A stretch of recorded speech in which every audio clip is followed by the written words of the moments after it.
لڑائی ختم نہیں ہوتی، اولاد میری نافرمان ہو چکی ہے۔ خفیہ طور پر آپ صدقہ کریں، کسی کو پتہ نہ چلے کہ اس آدمی نے صدقہ کیا ہے۔ ہم نے صدقہ کرنا ہوتا ہے نا، 10 لوگوں کو ہم بتاتے ہیں کہ میں نے مسجد میں 100 روپے دیا ہے، میں نے فلاں غریب کی مدد کی، ہم ہزاروں لوگوں کو بتاتے ہیں۔ ایسے صدقے کا کوئی فائدہ نہیں ہے کہ جو لوگوں کو دکھانے کے لیے دیا جاتا ہے۔ یہ آج کل کیا ہو رہا ہے، اگر کسی نے آٹا کسی کو دینا ہو نا، آٹا دینا ہو، آٹا دے رہا ہوتا ہے، ساتھ کہتا ہے کہ میری تصویر بناؤ تاکہ لوگوں کو پتا چلے کہ فلاں کی مدد کی ہے۔ نبی پاک نے کیا فرمایا تھا، قیامت والے دن 3 لوگوں کو سب سے پہلے اللہ پاک جہنم میں پھینکے گا۔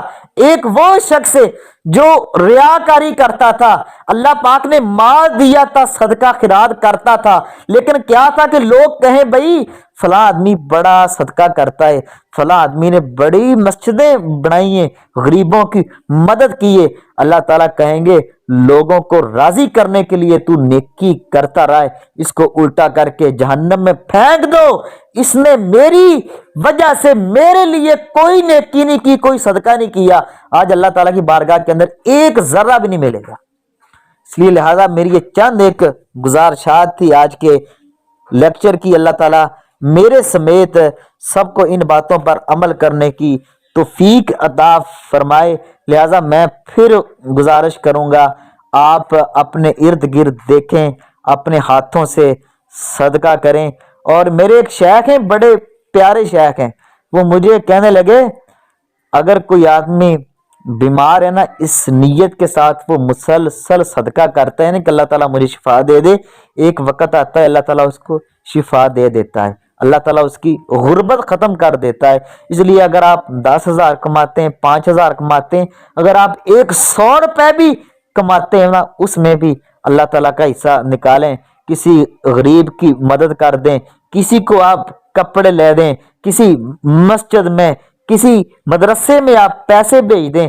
یہ جو زکوٰۃ کے ہیں نا مصارف، اللہ پاک نے سورۃ توبہ کے اندر بیان کیے ہیں، وہ جو 8 مصارف ہیں ان کو صدقہ لگتا ہے، آپ ان کو صدقہ دیں۔ اللہ تعالیٰ ہمیں عمل کرنے کی توفیق عطا فرمائے۔